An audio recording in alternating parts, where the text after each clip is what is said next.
Hello, dear fans, friends, and subscribers. This is your host Ram on the cricket show, Cricket Happenings, welcoming you all. But I have to start my cricket show with some very unfortunate news coming in from England, and it was pretty tough to see that because, let me tell you, I'm talking about the England cricketer James Taylor, who is just 26 years of age, and look how look what has happened to him. In fact, it has actually today there was the shock retirement being announced by James Taylor because of a severe heart condition. So one really would have all the prayers for James Taylor, but very unfortunate that he has been forced to retire from cricket due to a very severe heart condition, and it seems he was complaining of chest pain, and now the doctor diagnosed, and so now at the age of 26, a beautiful career according to me, which was just going to, it was like a flower. James Taylor was like a flower. He was just going to blossom in international cricket. He was just finding his feet there, and look what has happened to him. His career, cricket king career, has been brought to an end by his cruel health. And as I said, he has a severe heart condition, and that has forced him to actually retire from international cricket at a very ripe age of just 26. One feels very sorry for him that his international career is almost over now. Now, just talking about, so I will be talking about James Taylor now, and then we will look at the Indian Premier League match, which today, as I said, Royal Challengers Bangalore were the victors. They put up a mighty score on the board of 227, and Sunrisers Hyderabad finished short. And also, we will look at the preview of the fifth match coming up tomorrow in the IPL. It's going to be between Mumbai Indians, who lost the first match, and they are taking on the Kolkata Knight Riders at the Kolkata Knight Riders home ground, Eden Gardens. But first, let me talk about James Taylor. Now, James Taylor, as you would remember, is a very diminutive character. He has captained the England under 19 squad, and he was a very good talent. In fact, what I really liked about Taylor is that whatever he does, he was a very chirpy little batsman, in the sense he was a very active batsman. He used to keep the scoreboard busy by ticking it over, and also has some good strokes too. And one would really remember that he was a sort of a guy who was a very active guy. As I said, he's just 26 years of age, and he was pretty active. And one remembers his ODI century that he hit against Australia at Old Trafford. That was a wonderful century that he played. And if you look at his height, he is very diminutive. But the way he handles the ballers was great to see. And also in the Durban pitch, he showed how good he could play spin. And also the other factor for James Taylor was that he was a very good short leg fielder. He picked up some wonderful catches during the Test series victory in South Africa. And one feels really sorry that this bloke, James Taylor, has been forced to retire from cricket with a severe heart condition. And one says that one remembers there was a England player by the name Wilf Slack. He also played a test match, if I'm not wrong, against the West Indies, if I'm not wrong, if my memory serves me right. He unfortunately was someone who passed away at the age of 34. But it's good that they definitely diagnosed the illness very quickly, and one hopes that James Taylor is up and running, in the sense one really feels for his health, that his heart condition improves, and hopefully everything goes well for him, and he comes back to cricket. But as of now, James Taylor has announced his retirement from cricket because of a very severe heart condition. So that is the first, the unfortunate news that I had to share. And as you know, James Taylor plays for Nottinghamshire, if I'm not wrong, and it's very, very sad that one of the careers which was going to blossom. And also, the another good thing about James Taylor was that he was touted to be the future captain because he has a good brain and he has a good cricketing brain. And one thought he could be the captain of the England side one day. But what a sad sight here that James Taylor, one of the players who was just an upcoming player in the English cricket camp, has been forced to retire with a severe heart conditions. Well, all prayers for James Taylor for trying for getting over this condition. Hope everything improves for him. That's all we could do from here. Dear fans, so from this unfortunate news, let's get on to cricket here, and this is the fourth match of the IPL, the Indian Premier League. We are talking about, and today the match, as I said, was the match between Royal Challengers Bangalore and Sunrisers Hyderabad, and it was the Royal Challengers Bangalore who batted first with the toss was won by the Sunrisers Hyderabad, so it was not a surprise at all that the Sunrisers Hyderabad inserted the Royal Challengers Bangalore to bat. And there was a big roar from the crowd when the openers Chris Gayle walked with Virat Kohli. And as I said, it could be Chris Gayle and Virat Kohli, and it was. It was Chris Gayle and Virat Kohli who walked in as the openers, and it was Ashish Nehra bowled one over, and Gayle was quiet, and it was actually the Bhuvaneshwar Kumar who actually really stunned the Bangalore crowd into total silence when he forced Chris Gayle to actually play onto a ball which went off his thigh pad and rolled onto the stumps. And what a big wicket for the Sunrisers Hyderabad to take. Absolutely, they were absolutely joyous, no doubt, because Chris Gayle, if he gets into form, he can be murderous. And Chris Gayle was a goner, bowled by Kumar for one. And as I said, the Bangalore crowd, the Chinnaswamy Stadium, was stunned into silence. Virat Kohli was joined in by AB de Villiers. Well, there was a brief stage of play when he came. There was no noise in the stadium after Chris Gayle because he was the big draw card there. But they had their two kingpins there, Virat Kohli and AB de Villiers at the crease. And we saw that slowly AB de Villiers and Virat Kohli slowly tried to resurrect the situation for them, for the Royal Challengers. And what one saw from them, and there was a problem for Sunrisers Hyderabad today with Ashish Nehra, who had to bowl 2.1 overs and go. In fact, before Ashish Nehra went, AB de Villiers started spanking him for boundaries as he started pulling the ball for boundaries, driving well, lofting, and AB de Villiers had really got into his stride. And then we saw Virat Kohli join him, and both started pummeling the bowling. And it was what a partnership. In fact, today Mustafizur Rahman of Bangladesh actually made his IPL debut.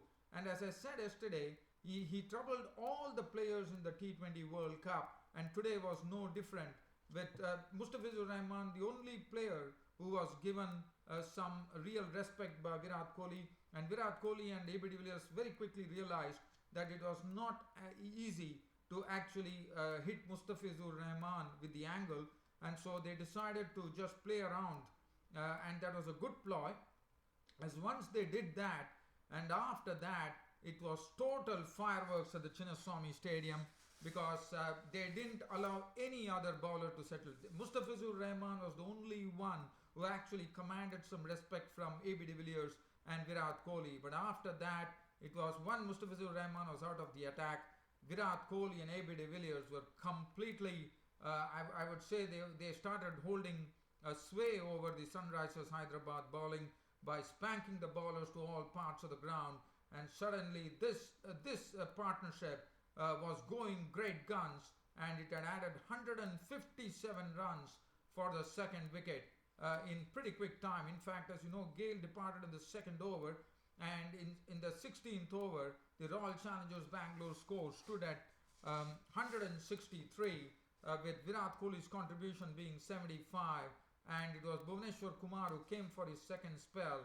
He actually had Virat Kohli clean ball by an Yorker for 75, 51 balls with 7 fours and 3 sixes. AB de Villiers carried on for another 20 runs were added, and then Mustafizur Rahman came in and forced AB de Villiers to play a shot. And AB de Villiers, what a knock from AB de Villiers. He was really pinching the fences with considerable ease, and he was someone who was really murdering the Sunrisers Hyderabad attack with a knock of 82 of just 42 deliveries with 7 fours and 6 sixes, playing in the 360-degree mode. Shane Watson came in, and Shane Watson, well, he came in and he had a real bash at the Sunrisers Hyderabad bowling as he blasted 19 of just 8 deliveries, and out of which he hit 3 sixes. I think it was the Karan Sharma who was manhandled by Shane Watson. He smote him for 3 sixes to make 19, but Mustafizur Rahman actually picked up his wicket for 19. But after that, it was Sarfraz Khan, the under 19 player from Mumbai, and he was with Kedar Jadhav. But Kedar Jadhav was just a spectator. And Sarfraz Khan, what he did is that, when Watson departed, it was 18th over, the score was 183. But it was Sarfraz Khan who not only took the Royal Challengers score past 200, but in fact raised 227 for the Royal Challengers with some innovative stroke play, where he started sweeping, he started paddle sweep, he used the reverse sweep, he also used the scoop to good effect, and suddenly we saw it was Bhuvneshwar Kumar who was coming under the hammer as he was hit for, I think, 5 fours and a 6 in the final over. If I'm right, he was totally carted by Sarfraz Khan. But as I said, Sarfraz Khan was not the person who was trying to play the cricketing strokes. He was playing, I would say, he was playing against the form book. Normally Sarfraz Khan is a very compact, technically a perfect player. But today Sarfraz Khan really adapted himself well to the T20 version in making an unbeaten 35 of just 10 balls with 5 fours and 2 sixes. As I said, he hit Bhuvneshwar Kumar for 5 fours and a 6, I think, in the last over, and to finish unbeaten on 35 of 10 balls. He in fact spoiled Bhuvneshwar Kumar's figures big time. Look at that knock of Sarfraz Khan, 35 of just 10 deliveries, 5 fours and 2 sixes, and one shot that he played by shuffling onto the off stump was absolutely breathtaking. So 227 for 4 was raised by the Royal Challengers Bangalore, and definitely that was a good score considering the fact that there are short boundaries at the Chinnaswamy Stadium in Bangalore. Now the bowling, as I said, Ashish Nehra was a big blow for the Sunrisers Hyderabad. 2.1 overs, no maiden, none for 21. Bhuvneshwar Kumar 4 overs, 2 for 55. Mustafizur Rahman, as I said, on his debut match in the IPL, doing a good turn for himself and his team. 4 overs, no maiden, 2 for 26. Moises Henriques 4 overs, went for 41. Karan Sharma was blasted for 57 runs of his 4 overs. Was the most costliest, and Ashish Reddy bowled 11 deliveries to give 25 runs. So it was real spanking by the Royal Challengers Bangalore batsman, barring Chris Gale, who unfortunately missed upon a wonderful opportunity.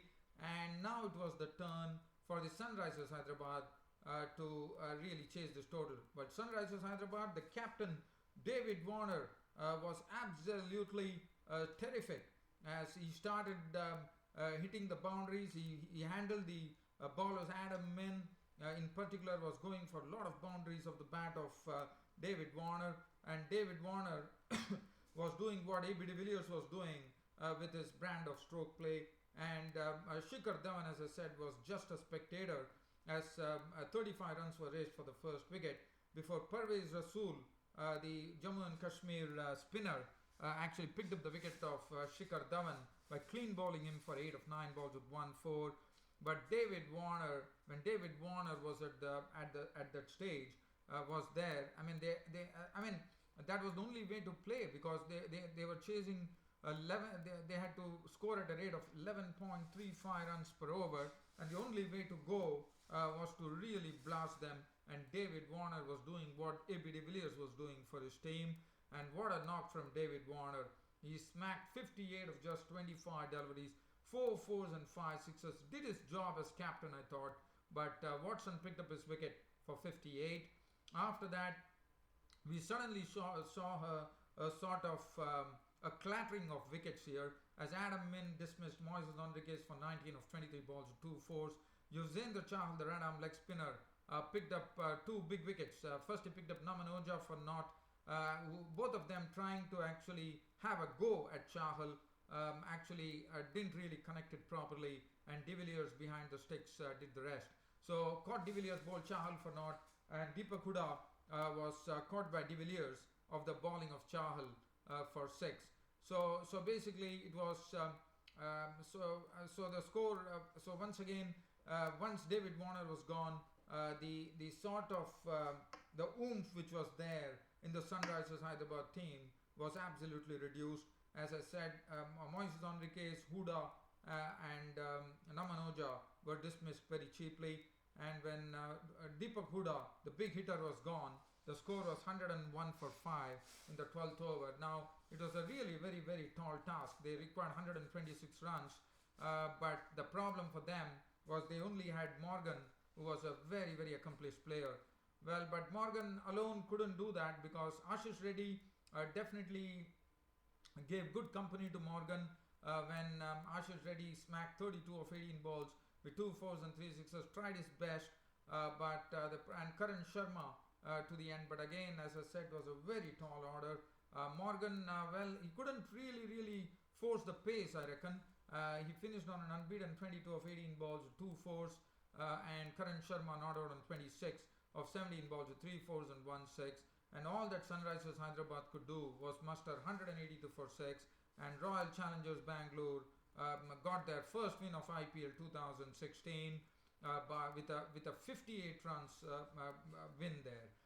Adam Min, A.B. de Villiers was named man of the match. Adam Min, 4 overs 1 for 43, got some severe tonking from the bat of David Warner. Shane Watson bowled very well, 4 overs 2 for 30. Parvez Rasool was excellent, 4 overs 1 for 31. H. Patel 4 overs none for 33, and Chahal gave away some runs, but in the bargain picked up 2 wickets for 43, and that was it as far as the Sunrisers Hyderabad was concerned, losing their first game that they played in the Indian Premier League 2016. So that is as far as that particular match is concerned. So Royal Challengers winning the match. Now tomorrow the match which is coming up, just doing a very short preview here, is the match which is coming up between the Mumbai Indians, who lost the first game of the curtain raiser of the tournament, and now they are going to be pitted against Kolkata Knight Riders, who are already breathing fire, one could say. And Mumbai Indians, I'm sure Rohit Sharma would have definitely got some lessons here, that if at all he wins the toss, he definitely has to put the Kolkata Knight Riders into bat. And the Mumbai Indians, Parthiv Patel will be opening with Rohit Sharma. They have Lendl Simmons. They have a lot of firepower too, but it's all a matter of all the pieces coming together for Mumbai Indians. Josh Butler failed in the first match, but I think he's too good to fail once again. They have Ambati Rayudu, Hardik Pandya. Probably this is an opportunity for him showing batting prowess, which has really not come to the fore for quite a long time, according to me. Kieron Pollard, the other day he failed, but Kieron Pollard, we all know what damage he can do. And then they have the spinner Shreyas Gopal, Harbhajan Singh, Mitchell and Jasprit Bumrah. Now Kolkata Knight Riders, for Mumbai Indians, their main task would be to actually stop the openers, and I think that should be the one. Which should be according to me, that should be the prime target for them, because as we know, once Royal Challengers get off to the team which is we are talking about the Kolkata Knight Riders, if they get off to a great start, that is something which can really harm the Mumbai Indians, because Robin Uthappa and Gautam Gambhir have a very good understanding, and they have always been a part of the success by laying the foundation, and that is what Mumbai Indians' plan should be. Mumbai Indians should really try to get that first wicket pretty quickly, and then they have Manish Pandey, the talented Manish Pandey, Colin Munro, and look, as I said, there's a lot of firepower in this Kolkata Knight Riders lineup. Look at that middle order consisting of Colin Munro, Surya Kumar Yadav, another big hitter, Yusuf Pathan, a known hitter, and Andre Russell, a very devastating hitter according to me. And then they have the bowlers Piyush Chawla, Hastings, Brad Hogg, Umesh Yadav. I think both the teams are having a lot of firepower. If you consider Mumbai Indians, they have Josh Butler, Kieron Pollard, Hardik Pandya. So I think it should be a beautiful contest which is coming up tomorrow at the Eden Gardens in Kolkata, where Kolkata Knight Riders will be taking on the Mumbai Indians. I think it should be a cracker of a game which is coming up tomorrow, and your host Ram will be there to talk about that match on my cricket happening show that is on Wednesday. It's about time for me to end my cricket show. But again, dear friends, subscribers, before I end my cricket show, really feel sorry for this very active bloke. To me, James Taylor was a very active bloke. I've seen him. He keeps the scoreboard busy when he's batting. When he's fielding, he's a sort of to me, he's like a hare in the field too. He was a very good fielder. And what I liked about James Taylor was the energy that he had in him. And that's what really felt very sorry for him. He was so young. He's just 26 years of age, young and enthusiastic. He could run around a lot. As I said, he has picked up some beautiful catches in the short leg region. He has also taken a few shots too. Basically his batting, even though he was diminutive, was so good. And as I said, many of the experts felt that he could be the future English cricket captain, and look at what happened. Unfortunately, today James Taylor had to announce his retirement due to a severe heart condition. As I said, we can all wish him well, and all our prayers are with him. So I hope everything goes well for him, and one probably let's hope that a miracle happens and he comes back to cricket, because as I said, according to me, James Taylor was a very active cricket player. What I liked about him is that burst of energy in him.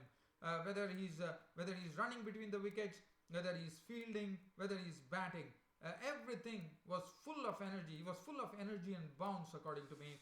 And it feels very sorry for me to say that England are definitely going to miss this wonderful bloke, James Taylor, who had to announce a forced retirement due to an illness. Well, dear fans, subscribers, hope you all enjoyed my cricket show as usual, and I will be there tomorrow with the next IPL report. Till such time, it's good night. Thank you.